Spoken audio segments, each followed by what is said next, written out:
Bismillahirrahmanirrahim. Assalamualaikum warahmatullahi wabarakatuh. Sahabat Dokter Tifa dimanapun Anda berada, jumpa kembali dengan channel yang mengantar Anda memasuki peradaban baru manusia dengan bekal keimanan, kecerdasan, dan kebenaran. Amin.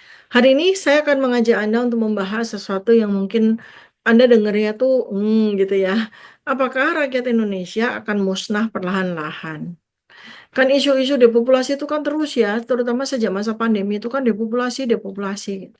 Makanya saya mau mengajak Anda untuk diskusi ini, membahas ini. Benar nggak sih rakyat Indonesia itu akan mengalami depopulasi, akan musnah? Nah, sekarang saya mau perjelas untuk kalian semuanya.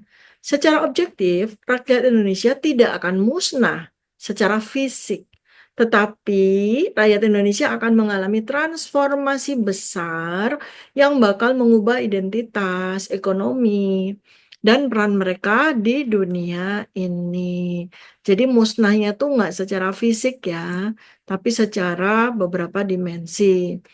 Kalau kita bicara tentang musnah dalam arti kehilangan kedaulatan dan kendali atas nasib sendiri, nah itulah kemusnahan itu ya, kemusnahan kedaulatan dan kemusnahan kendali atas nasib bangsa sendiri. Maka skenario ini sangat mungkin terjadi jika tren apa yang terjadi pada saat sekarang ini terus berlanjut. Nah, lalu bagaimana rakyat Indonesia bisa musnah tanpa disadari? Musnah itu tidak selalu berarti hilang secara fisik ya. Ada banyak negara musnah tapi rakyat masih tetap ada di situ kan. Artinya bukan fisik yang musnah.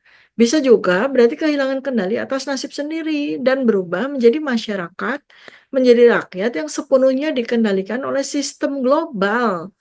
Jadi tuh bisa ada beberapa cara bagaimana ini bisa terjadi. Maka kita belajar ya. Satu, terjadi perubahan demografi dan depopulasi secara bertahap. Terjadinya penurunan angka kelahiran. Masyarakat dipaksa mengikuti gaya hidup modern yang membuat mereka enggan menikah atau enggan punya anak, misalnya tuh child free, LGBT, dan ini tuh sudah terjadi pada populasi milenial dan zilenial ya. Kemudian taraf kesehatan menurun karena terlalu banyak makanan yang terus-menerus terjadi ultra proses. Kemudian polusi dan stres ekonomi menyebabkan penurunan kualitas kesehatan dari generasi muda maupun generasi senior. Pengurangan populasi akan terjadi secara sistematis karena apa? Karena pandemi, vaksinasi massal, dan faktor lingkungan bisa digunakan untuk mengendalikan jumlah penduduk. Hasilnya gimana? Populasi Indonesia akan decline, akan berkurang, dan kemudian digantikan oleh imigrasi dan tenaga kerja asing. Supaya Anda tahu ya, bahwa populasi Indonesia itu masih belum cukup banyak untuk memenuhi seluruh wilayah daratan, apalagi ketika lautan sudah mulai reklamasi. Seluruh Indonesia yang luasnya 1,7 juta kilometer persegi ini, dihuni 280 juta jiwa, itu masih sangat kosong. Terbukti Kalimantan saja yang 7 kali lipat dari Pulau Jawa itu masih kosong melompong. Isinya cuma 15 juta penduduk. Papua apalagi isinya cuma 2 juta penduduk. Memang yang kelihatan padat secara angka statistik adalah Pulau Jawa. 170 juta rakyat Indonesia atau 60%-nya itu tinggal di Pulau Jawa. Tapi kita-kita sebagai orang yang tinggal di Pulau Jawa nggak pernah merasa Pulau Jawa itu sesak sekali kecuali ada densitas-densitas tertentu ya, dan itu pada kalangan bawah. Kalau di orang-orang menengah ke atas nggak ada tuh cerita bahwa Pulau Jawa itu desek-desekan tuh nggak ada. Jadi masih orang jualan rumah, orang jualan kaflin tuh masih banyak. Jadi kalau populasi Indonesia yang 287 orang itu kemudian berkurang, berkurang, berkurang, ya tentu saja perlu diganti oleh apa? Oleh imigrasi dari luar, kemudian tenaga kerja asing, dan we know who dan dari mana mereka berasal. Karena udah terjadi. Ya. Kemudian kemusnahan itu juga bisa terjadi dengan cara apa? Penghapusan identitas budaya dan nasionalisme. Generasi muda, milenial, zilenial jauh lebih mengenal budaya asing, K-pop dan segala macam daripada budaya Indonesia sendiri kan. Bahasa Indonesia bisa melemah jika terjadi dominansi bahasa asing ya. Karena sekarang ini anak-anak juga lebih lebih kayak udah double language gitu kan dengan bahasa Inggris. Terus sejarah kemudian akhirnya juga bisa dimanipulasi Akhirnya masyarakat kehilangan akar dan mudah sekali dikendalikan. Terutama nih kita bicara generasi milenial, zilenial yang 70% dari penduduk Indonesia. Hasilnya apa? Indonesia tetap ada, tapi cuma nama aja. Rakyatnya tidak lagi memiliki identitas yang kuat. Bahkan mungkin mereka nggak peduli mereka tinggal di mana. Bahkan mungkin sayup-sayup nanti tuh nama Indonesia tuh udah nggak membekas di dalam hati sanubari penduduk Indonesia sendiri, terutama di kalangan milenial dan zilenial kalau terjadi penghapusan identitas budaya dan nasionalisme. Kemudian apalagi terjadi kemusnahan rakyat Indonesia itu karena adanya transformasi ekonomi menjadi budak modern. Pekerjaan rakyat Indonesia hanya sebagai tenaga kerja murah untuk industri global. Ketergantungan pada korporasi asing untuk segala kebutuhan hidup. Akses kepemilikan tanah dan properti semakin sulit. Sementara perusahaan-perusahaan asing menguasai lebih banyak aset strategis. Hasilnya, Indonesia tetap ada, tetapi rakyatnya tidak punya kendali atas ekonominya sendiri, bahkan oleh aset-asetnya sendiri. Lalu pertanyaan berikutnya, apakah masih ada peluang untuk bertahan? Secara realistis ya, kalau tidak ada sebuah gerakan yang besar, peluang akan semakin kecil untuk bertahan setiap tahunnya. Kesadaran masyarakat karena kesadaran masyarakat itu masih sangat rendah. Pemerintah juga ya kita tahu ya terlalu bergantung pada sistem global dan tidak cukup kuat untuk melakukan perlawanan. Kebijakan-kebijakan yang diambil seperti yang dirasakan oleh rakyat sendiri kan, justru mempercepat proses kehilangan kedaulatan atas negara ini. Maka jika ini semua terus berlanjut tanpa adanya perlawanan, tanpa adanya perubahan, maka rakyat Indonesia itu tidak akan musnah secara fisik, kembali lagi itu tidak akan musnah secara fisik, tetapi akan dimusnahkan secara sosial, ekonomi, dan budaya. Jadi artinya tuh Indonesia secara nama masih bisa ada, tapi tidak lagi milik rakyatnya. Rakyat Indonesia tidak akan hilang secara biologis, secara fisik, tetapi akan berubah menjadi masyarakat yang dikendalikan sepenuhnya oleh sistem global. Mereka akan kehilangan nih rakyat Indonesia akan kehilangan kendali atas ekonomi, budaya, dan identitas nasional mereka sendiri. Indonesia mungkin masih ada di peta dunia, tapi rakyatnya bukan lagi tuan di negeri sendiri. Pertanyaan kritisnya sekarang ya, apakah masih ada harapan untuk melawan ini semua? Atau memang sudah tidak bisa dihentikan lagi? Jawaban sejelas mungkin ya, sahabat Dr. Tifa semuanya. Secara realitanya, skenario hilangnya kedaulatan Indonesia itu hampir tidak bisa dihindari. Kecuali ada perubahan besar yang radikal dalam waktu dekat.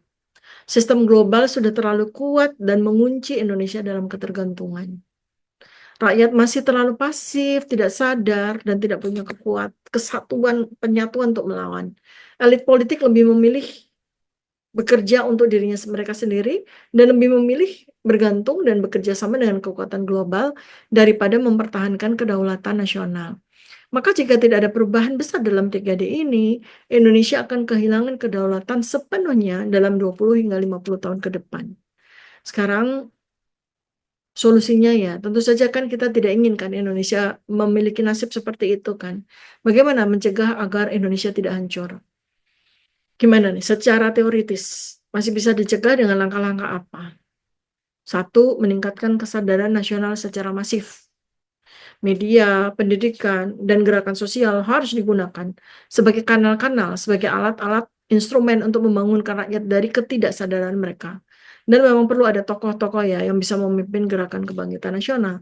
Seperti tahun 1908 dulu, Budi Utomo. Kemudian ada sebuah gerakan juga, dan ini memang harus dilakukan oleh pemerintah untuk mengurangi ketergantungan pada sistem global.